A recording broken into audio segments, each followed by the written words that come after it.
Shabbat Shalom, Shabbat Shalom, Shabbat, Shabbat, Shabbat, Shabbat Shalom.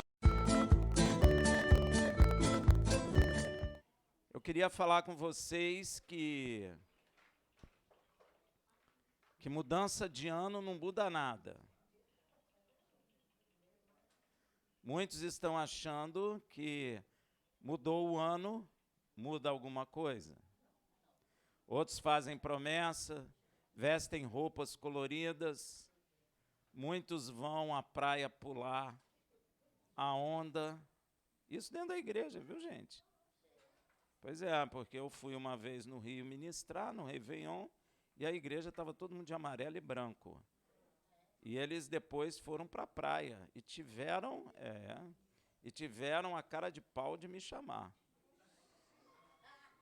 E eu tive que dizer que aquilo para mim era bruxaria. Amém? Olha só, sua vida não vai mudar porque você mudou de ano, mas a sua vida vai mudar se você deixar Yeshua HaMashiach morar dentro do seu coração. Aí a vida muda, não importa em que mês e que ano, ela muda porque o Senhor tem poder para mudá-la. Amém? Mas ano novo não muda? Não muda ninguém. Quem era bandido em 2001, continua bandido em 2002. Mas quem aceitou Yeshua e era bandido em 2001, em 2001 mesmo deixou de ser bandido, não precisou chegar a 2002. Deu para entender? Amém? Porque o que renova a nossa vida é o Senhor. Nós estamos na Parashá Vaigash, que é aproximou-se. E, na verdade, nós precisamos mesmo nos aproximar de Deus. Amém? E para nos aproximar de Deus, é por meio de Yeshua HaMashiach. E hoje esse louvor que nós cantamos, eu às vezes não conheço muitos louvores, mas esse louvor me tocou o coração, falando, até esqueci agora, que o melhor lugar para estar é ao pé da cruz, né, de Yeshua. No momento onde está crescendo muito os movimentos que dizem que Yeshua não é divino. Não sei se vocês sabem disso. Está crescendo muito isso dentro até da igreja e dentro do judaísmo messiânico. Então nós temos que compreender que Yeshua é divino, é o Filho do Deus vivo. Amém? Ele não é o Pai, mas ele é o Filho do Deus vivo. Lá em João está dizendo que ele é unigênito, único gerado por Deus. Todos os outros são criados. Os anjos são criados, os homens são criados, o buraco negro é criado, o sol é criado, a lua é criada, tudo é criado, os anjos todos são criados. E Deus criou miríades de milhares de milhões de seres. Você pode imaginar quanto é isso? Hein? A gente nem sabe quanto é isso, mas ele criou todos eles, mas o Filho não, ele gerou. Amém? É diferente. E quem é gerado traz a natureza daquele que o gerou. Glória a Deus. Amém? Nós precisamos reforçar que se você olhar para dentro do seu coração e não tiver uma coisa que diz assim, ó, Yeshua é o Filho de Deus, é porque Deus não te revelou. Amém? Então fecha o olhinho aí. Olha lá dentro da sua alma. O que está dizendo? Que ele é o quê? Ele não é o médico dos médicos, o doutor dos doutores, advogado dos advogados, não, né? Ele é o Filho do Deus Altíssimo. Ele é santo e ele é divino, sim. Amém? Então, nós estamos na Parashá para nos aproximar. E como se aproxima de Deus? Ninguém vai ao Pai senão só através de Yeshua. Glória a Deus. Interessante que a Bíblia diz que ninguém chega ao Filho senão aquele que o Pai enviar. Então, se você chegou a Yeshua e crê que ele é o Filho de Deus, é o próprio Deus que está te trazendo. Glória a Deus. Amém, meu irmão? Mas Rafael não ouvia a voz de Deus, mas ele está te conduzindo. Você já viu como pastor conduz ovelha? Às vezes ele não fala, ele só cutuca com cajado, ó. Tum, tum. Aí vai, está quase no precipício, mas vai dirigindo, dirigindo, dirigindo, pum, chega no lugar certo. Amém? Às vezes ele quebra a patinha também. E dói, não é? Você sabe que o pastor pega a ovelha, põe a ovelha fujona aqui no peito, quebra a pata, para ela sofrer sentindo o cheiro dele. Depois ele mesmo sara. É por isso que Deus diz, sou eu que faço a ferida e sou eu que saro. Aí ele sofre sentindo o cheiro do pastor, nunca mais se afasta daquele pastor. Então, às vezes, Deus quer quebrar a sua patinha, viu? Amém? E dói. Dói. Lá em Jó, a própria palavra diz que Deus joga na cama e com dores futica o homem, e os ossos dele até aparecem, ó, para afastar o homem da cova. Amém? Então, às vezes as coisas acontecem, você fica falando, é o diabo, às vezes não, é Deus. Foi o diabo que destruiu Sodoma e Gomorra? Foi Deus. Aquilo pelos olhos humanos foi bom ou foi ruim? Pois é, mas foi Deus, né? Às vezes Deus te segura para quê? Para que Ele possa te dar a vida eterna. Amém? Porque Deus não tem prazer na morte do ímpio. Então nós estamos na Parashá Vaigash. Essa Parashá vai de Gênesis 44, 18 a 47, 27, que você leu. A Haftará é Ezequiel 37, 15 a 28. E a porção do Berit Hadashá, Nova Aliança, é Mateus 18, 1 a 19, 30. É a 11ª Parashá do ano, hein? 11 Shabatot, que nós estamos juntos. Amém? Você vai acabar me amando assim, né? E eu amando vocês. Então, eu vou comentar sobre a Haftará, Ezequiel.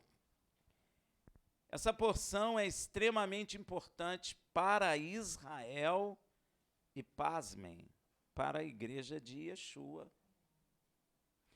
Pois Deus fala da restauração de Judá e Israel como uma única nação, como foi no princípio. Porque Israel pecou e o pecado fez o quê? Dividiu. O pecado divide. Amém? Pecado divide. Quando Ezequiel é levantado como profeta, Israel, o reino do norte, lembra disso, né? Já havia sido levado para o cativeiro pelos assírios. Amém? E Judá, o reino do sul, já estava em cativeiro na Babilônia. Então, Ezequiel é um profeta do cativeiro. Amém? Ele é um profeta que profetizou na Babilônia. O profeta Ezequiel foi deportado para o Império Babilônico, pois no tempo de Ezequiel, Nabucodonosor conquistou o reino de Judá, obrigando o novo rei de Judá a se submeter ao Império Babilônico. Nessa invasão, Nabucodonosor deportou vários sacerdotes e vários oficiais e membros da nobreza judaica para a Babilônia. Ezequiel tinha cerca de, sabe quantos anos? 25 anos. Era garoto, mais novo que eu um pouquinho só. Por que você riu? Ora, ele era novo, tem menino aí com 25, 26 anos. Ele já estava sendo deportado, preso com 25 anos na Babilônia. Ele foi um dos exilados. Ele era de uma família de sacerdotes. Ele é Levi, não é? O sacerdote não vem da tribo de Levi? Então, Ezequiel é um levita. Já na Babilônia, ele passa a ter visões. Mas olha só, ele não teve tempo de servir no tabernáculo, lá no templo. Por quê? Porque começa com 25 ele foi deportado, então ele não teve tempo de servir no templo. Amém? Mas quando ele está 5 anos já na Babilônia, Deus fala com ele. Então, por volta de 30 anos, Deus começa a falar com Ezequiel. Então, Ezequiel ainda ficou preso na Babilônia, mais 5 anos até que Deus falasse com ele, né? Às vezes a gente pensa que passou de um versículo para o outro. É rápido, é meia hora, sei lá, 15 minutos, mas não é não. Para Ezequiel foram 5 anos. Veja em Ezequiel 1, de 1 a 3. Ora, aconteceu no 30º ano, no 4º mês, no dia 5º do mês, que estando eu no meio dos cativeiros, no meio dos cativos, junto ao rio Quebar, se abriram os céus e eu tive visões de Deus. Visões de quê? De olhinho fechado? Não, olhão aberto, não é? Não ficou assim de olho fechado, aí estava um louvor maneiro, aí viu. Não. Ele estava lá no rio, junto dos cativos, e de repente ele olhou e viu visão de Deus. E olha, no 5º dia do mês, já no 5º ano do cativeiro, se ele foi com 25, ele estava com 30 anos, está vendo?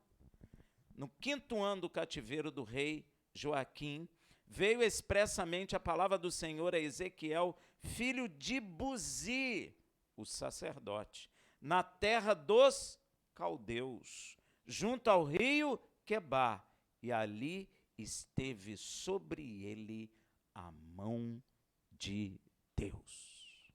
Tremendo isso, né?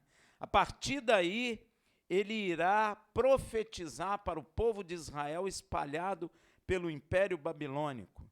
De início, as profecias que Deus entregou a Ezequiel eram praticamente todas de julgamento pelo pecado do povo de Israel. Você vai ver que as profecias que Deus entregou a Ezequiel são pesadas para Israel. O povo tinha se desviado de seu Deus, cometendo pecados terríveis, e em breve iria ser castigado. O templo de Deus, junto com o resto de Jerusalém, seria destruído, e o povo seria morto ou levado para o exílio. Terrível, né?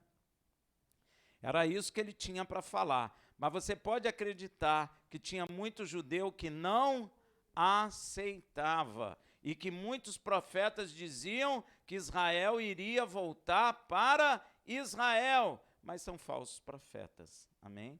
Mas aí tem o grande conflito, né? Quem está falando a verdade? Ezequiel ou os outros profetas? Acontece isso agora? Pois é, vigia, viu, irmão? Fica ligado. Vocês podem concluir que a vida de Ezequiel não foi muito fácil, porque os falsos profetas gostam de falar coisas que agradam a nós. Amém? Vigiem. Eis que te dou aquilo que tu está pedindo. Aí tu pula, né? Você está pedindo o quê? Eu estou pedindo, um emprego, com salário acima de 30. Aí, que maravilha, né? Dá até briga, né? Não, é para mim que Deus falou? Não, é para mim? Aí se Deus falar, eis que te jogo na cama, aí você fala, é para você. Coisa desagradável, ninguém. E o que Deus estava falando com Ezequiel era extremamente desagradável. Eis que eu derrubarei aquela casa, e eis que eu derrubarei Jerusalém. Imagina, o pessoal já preso em Babilônia, e Ezequiel profetizando isso. Para pensar. Eu acho que até você ia ficar com raiva de Ezequiel. Não é verdade? Aquele falso profeta. Não é? Você não ia falar isso? Hein?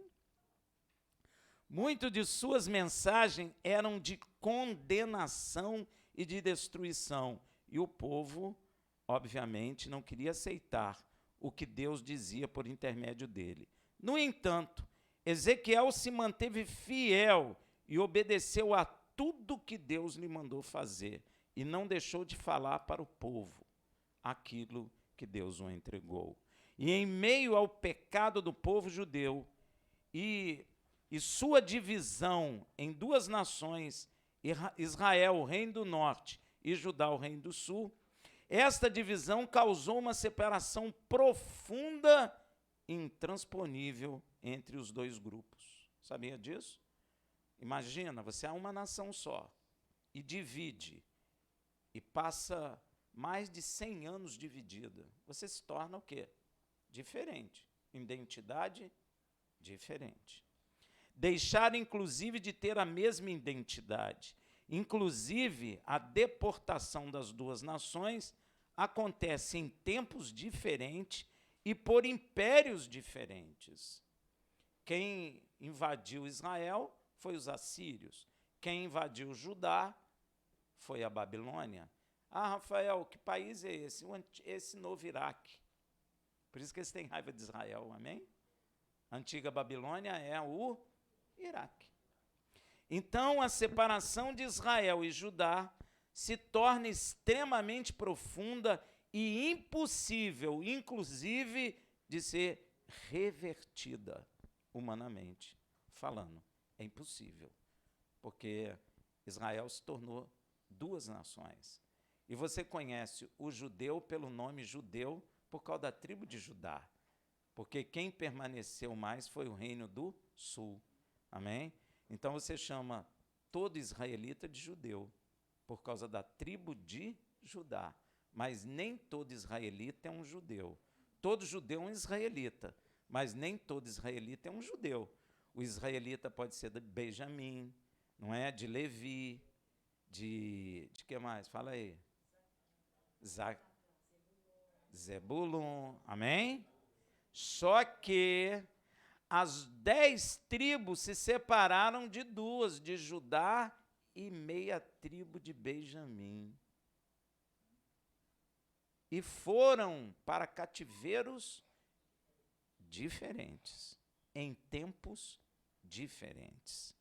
Então, meu irmão, você sabe, se você perguntar a um judeu hoje, fala que nem sabe onde é que estão as outras tribos. Humanamente, é impossível reunir Israel. Amém?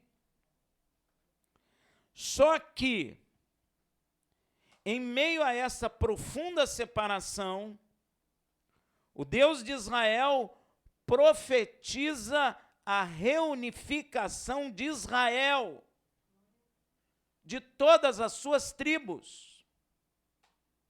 E mais, acrescenta mais um elemento nessa unificação. Meu irmão, você vai ver, só Deus pode fazer isso, mais ninguém. Veja em Ezequiel 37, de 15 a 16.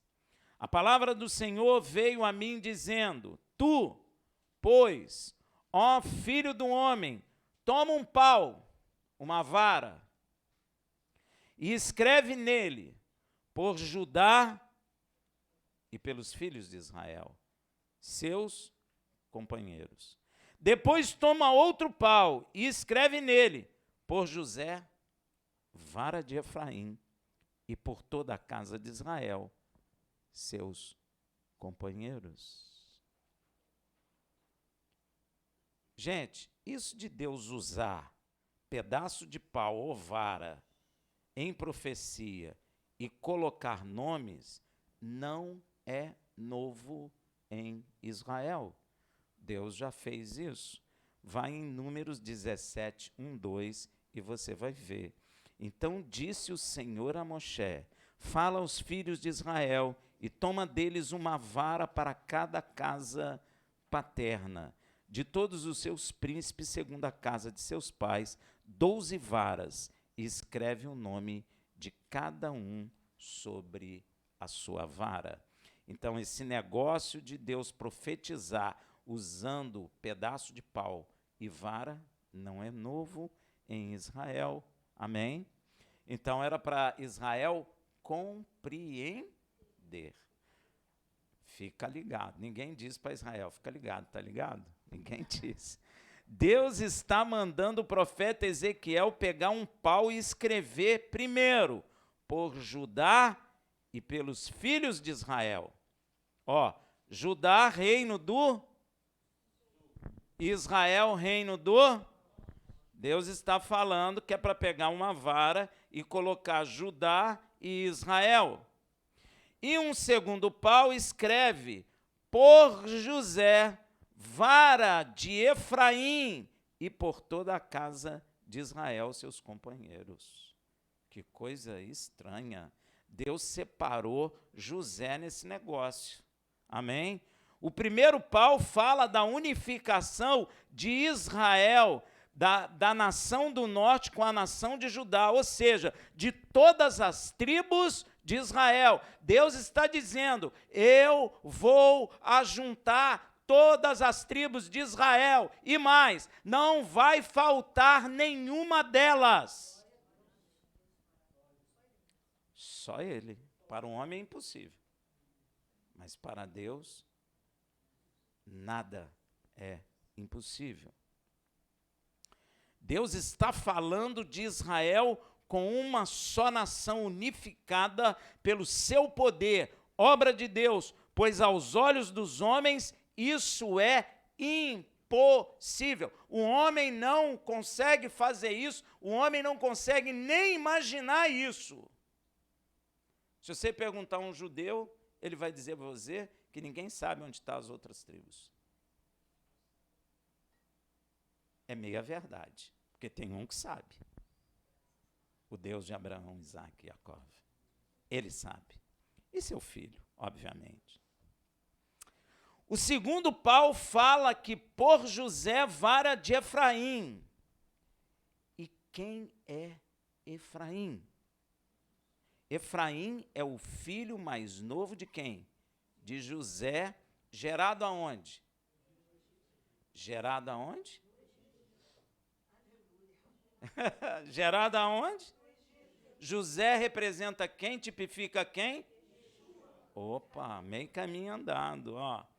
E veja o que Jacó fala a respeito de Efraim.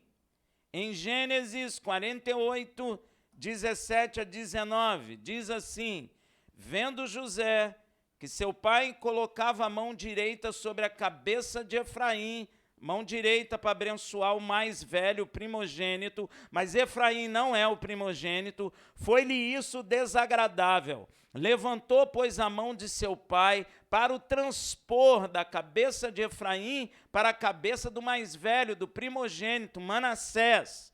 E José disse a seu pai, não assim, meu pai, porque este é o primogênito. Põe a mão direita sobre sua cabeça. Mas seu pai, cego, recusando, disse, eu sei, meu filho, ó, eu sei. Eu não estou fazendo à toa. Eu sei o que eu estou fazendo, José. Eu sou cego, mas o meu espírito vive para a glória de Deus. E eu sei o que eu estou fazendo. O mais velho se tornará um povo, Israel. Ele também será grande, contudo, o seu irmão menor será maior do que ele, e a sua descendência se tornará uma multidão de nações. Quem é que representa Efraim?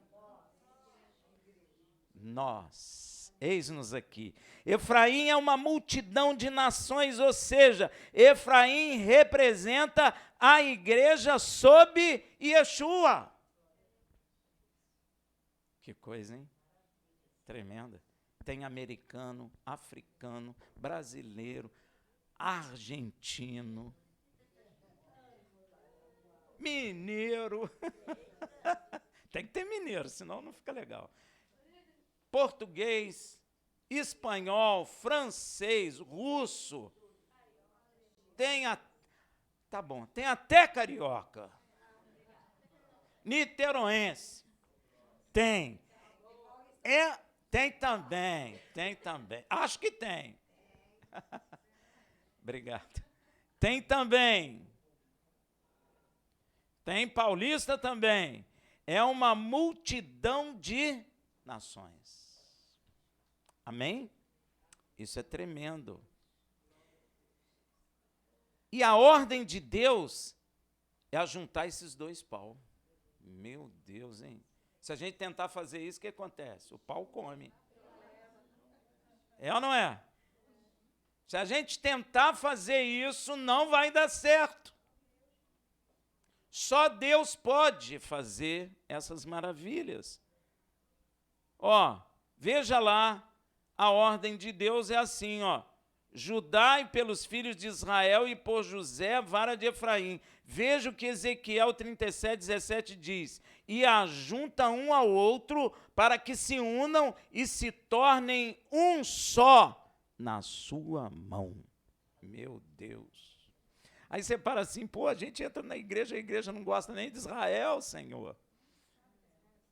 A igreja rejeita Israel, Senhor. Como é que vai ser isso? Mas Deus tem poder para fazer. Deus tem como inclinar o coração dos homens. Eu não posso, você não pode, mas Deus pode todas as coisas. E essa profecia ainda há de se cumprir para o louvor da glória de Deus. Não fica frustrado, porque você não tem poder para fazer. Você pode até desejar, mas poder para fazer você não tem. Mas Deus tem, e Ele já falou para o profeta, pega os dois paus e ajunta em uma só mão. Aí Deus diz assim, o povo de Israel vai querer saber o que você está fazendo, Ezequiel. Você não vai dizer qualquer coisa não, você vai dizer o que eu quero. Veja em Ezequiel 37:18. E quando te falarem os filhos de teu povo, dizendo, porventura não nos declarará o que queres dizer com essas coisas? Imagina, o cara lá com dois paus, escrito alguma coisa, aí o povo de Israel está olhando ele, ele pega o pau e junta numa mão e faz. O povo vai querer explicação desse negócio. Está parecendo um cara doidão na praça. Me explica o que é isso aí, ô Ezequiel. Você não era assim, por que você está assim agora? Deus então fala para o profeta o que ele deve responder. Ezequiel 37:19-20. Tu lhes dirá, assim diz o Senhor Deus, eis que eu tomarei a vara de José, que esteve na mão de Efraim. Isso é tremendo, meu irmão. Vara representa o quê? Não, autoridade nesse caso. Está na mão de Efraim. Quem é que conhece Yeshua? A igreja. Ó, pega a vara que está na mão de Efraim. Ó, olha só. Ó, tu lhes dirás, assim diz o Senhor Deus, eis que eu tomarei a vara de José que está na mão de Efraim e as das tribos de Israel, suas companheiras, e lhes ajuntarei a vara de Judá. Opa, olha aí, ó. Vou pegar a vara que está com Efraim, vou juntar com a de Israel e vou meter a de Judá aí. Gente, é difícil de entender isso? É muito fácil. E lhes ajuntarei a vara de Judá, e farei delas uma só vara, um só povo. Aí, ó. E elas se farão uma só, na minha mão. Mão de quem? De Deus. Porque é Deus que vai fazer, não é o homem, não é o conceito humano, não é a inteligência humana, não é as armas dos homens, mas é o próprio Deus que fará isso. Porque só Ele tem poder para fazer isso. Deu para entender? Ó. E os paus sobre que houver escrito estarão na tua mão, perante os olhos deles. Ou seja, isso é um testemunho de que Deus há de fazer isso. Deus está dizendo que Ele pegará a vara de José, que está na mão de Efraim, que é a igreja, e a vara das tribos de Israel, e acrescenta que ajuntará a vara de Judá. Esta união, que nos parece humanamente impossível, e o é por um homem, será feita pelo próprio Deus. E visto que o povo de Israel, na época dessa profecia, deveria estar frustrado e sem esperança, pois estavam espalhados por várias nações, o próprio Deus explica como reunirá todas as tribos de Israel pelo seu poder.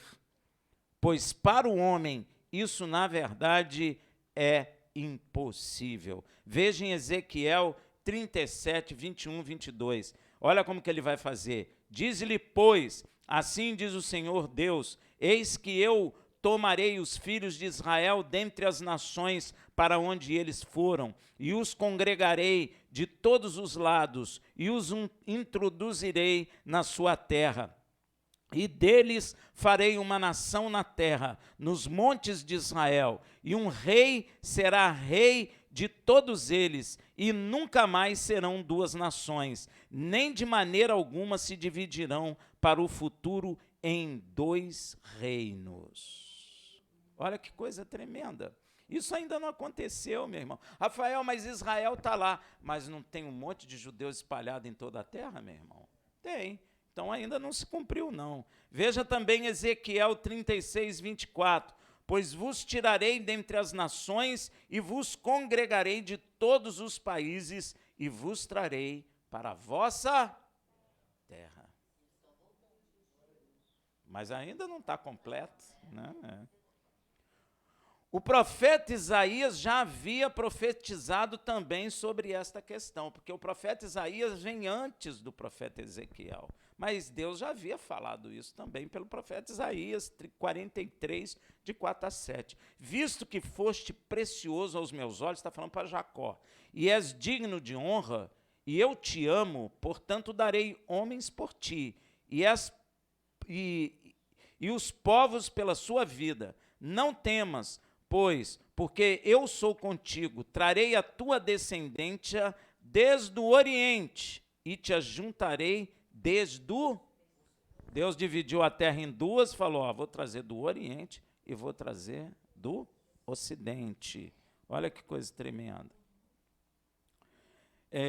E te ajuntarei desde o Ocidente, direi ao norte, dá, e ao sul, não retenhas. Olha que coisa interessante. Ao norte ele diz, dá. Ao sul ele diz, não retenhas. Trazeis meus filhos de longe e minhas filhas das extremidades da terra, e todo aquele que é chamado pelo meu nome e que criei para minha glória e que formei e fiz. Se você observar, Deus está falando isso para Jacó. E você pode notar que Deus, no final, acrescentou essa coisa assim, a todo aquele que é chamado pelo meu nome e que criei para a minha glória e que formei e fiz. Vou fazer uma pergunta. Você, igreja, não é chamada pelo nome do Deus de Abraão, Isaac e Jacó? E não é para a glória dele? Então, o que Isaías está falando, além das tribos de Israel, é quem? A igreja. Amém, meu irmão? E Deus mesmo purificará a Israel de todos os seus pecados. Não é o homem, não é você, igreja, que vai purificar Israel. É o próprio Deus. Não foi você que se autopurificou, foi o próprio Deus que te chamou e entregou a Yeshua, e Yeshua com a palavra tem nos lavado. Não somos nós mesmos que nos purificamos, e não será Israel que se purificará, mas é o próprio Deus que purificará a Israel. Você quer ver?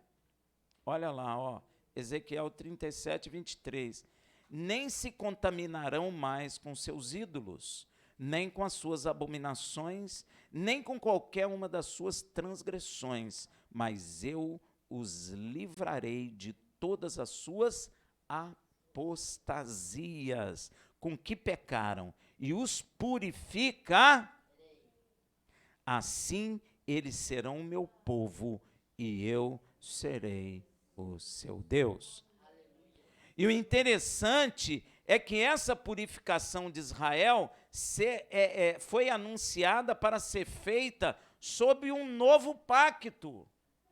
Olha que coisa interessante. Eles estavam debaixo do antigo pacto, tinham quebrado o pacto, estavam pecando, e Deus fala que vai purificá-los, mas sob um novo pacto. Quer ver? Ezequiel 36, de 25 a 28. Então aspergirei água pura sobre vós, e ficareis purificados de todas as vossas imundícias, e de todos os vossos ídolos vos purificarei. Como é que você foi purificado, hein? Não é assim que você foi purificado? Você não era adorador de ídolo? Hein? E você não foi purificado dele? Então Israel também vai ser da mesma maneira. Ele não é Deus dos hebreus e Deus dos gentios também? Não é assim que está escrito em Romanos? Então, da mesma maneira que ele fez com os gentios, ele vai fazer com Israel. Ó, de todos os vossos ídolos purificarei. Também vos darei um coração novo. Ó, vão ter um coração diferente. Não mais um coração duro e de pedra. Ó, vos darei um coração novo e porei dentro de vós um espírito novo. Ó, o Espírito de Deus, derramarei o meu espírito sobre toda a carne. Olha aí, inclusive Israel. E tirarei da vossa carne o coração de... O que ele fez contigo? A mesma coisa, tirou esse coração duro que você tinha e colocou um coração de carne. Meteu o espírito dele em ti. Não é? E te purificou, escrevendo a sua lei em seu coração aí. Ainda porei dentro de vós o meu espírito, e farei que andeis nos meus estatutos, e guardarei as minhas ordenanças, e as observareis. E habitareis aonde?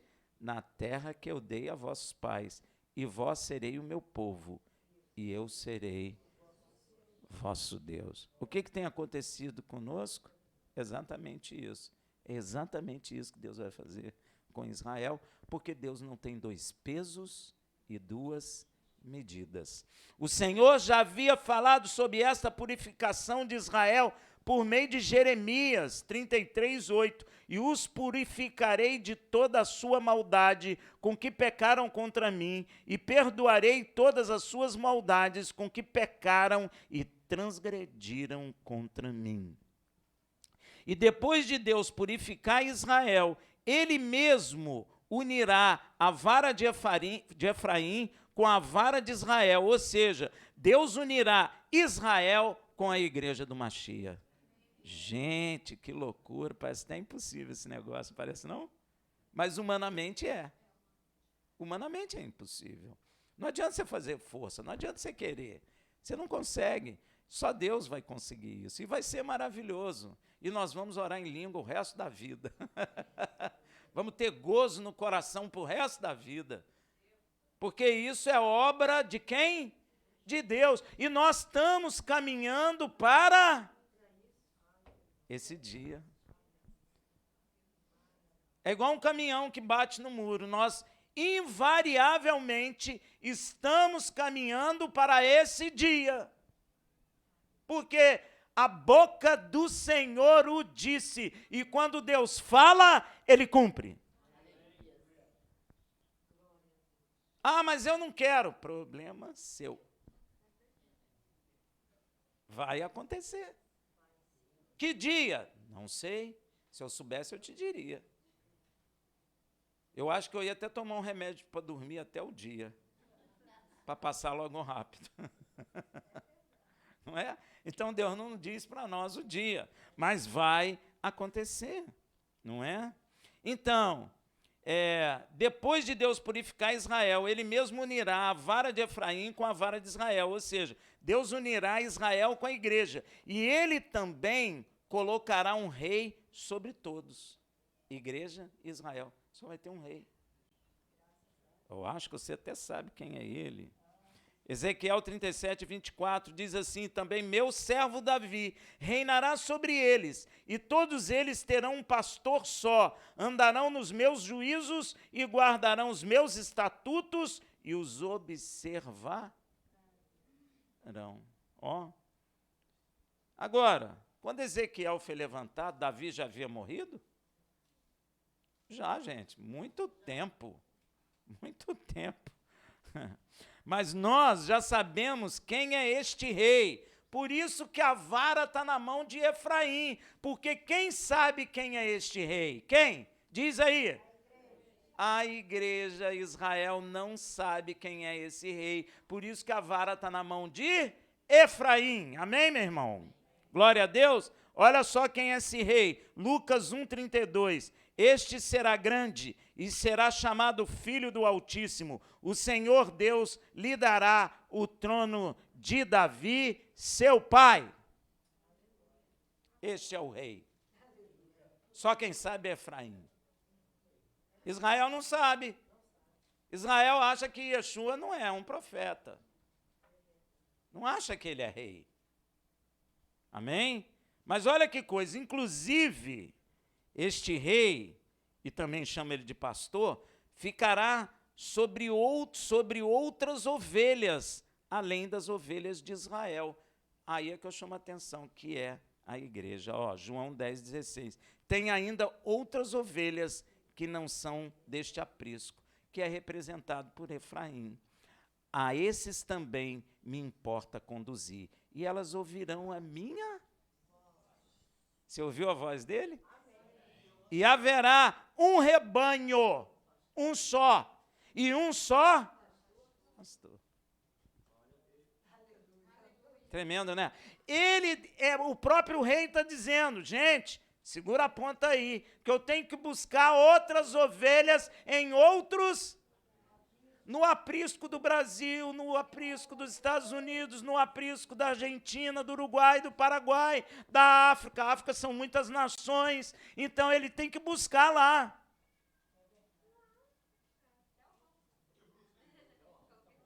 E juntar todo mundo para ser um só rebanho, com um só pastor.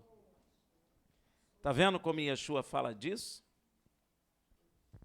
E Israel e igreja vão habitar onde? Canaã. Canaã. Não fala Palestina que eu te jogo uma pedra. Canaã. Canaã, gente. Óbvio. Veja lá em Ezequiel 37, 25. Ainda habitarão na terra que dei ao meu servo Jacó, na qual habitaram vossos pais. Nela habitarão eles e seus filhos, e os filhos de seus filhos para sempre. E Davi, meu servo, será seu príncipe eternamente. Quem é Davi, meu servo?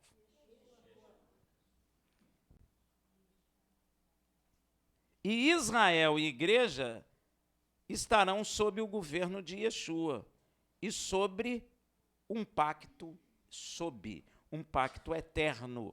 Veja em Ezequiel 37, 26 a 27. Farei com eles um pacto de paz, que será um pacto perpétuo, e o estabelecerei, e os multiplicarei, e porei o meu santuário no meio deles para sempre. Meu tabernáculo permanecerá com eles, e eu serei o seu Deus, e eles serão o meu povo. Depois de tudo isso se cumprir, então todas as nações saberão que o único Deus verdadeiro é o Deus de Abraão, Isaque e Jacó. E é Ele mesmo que santifica a Israel. Veja em Ezequiel 37, 28. E as nações saberão que eu sou o Senhor, que santifico a Israel, quando estiver o meu santuário no meio deles para sempre. O que ele está dizendo? Que o templo vai estar onde?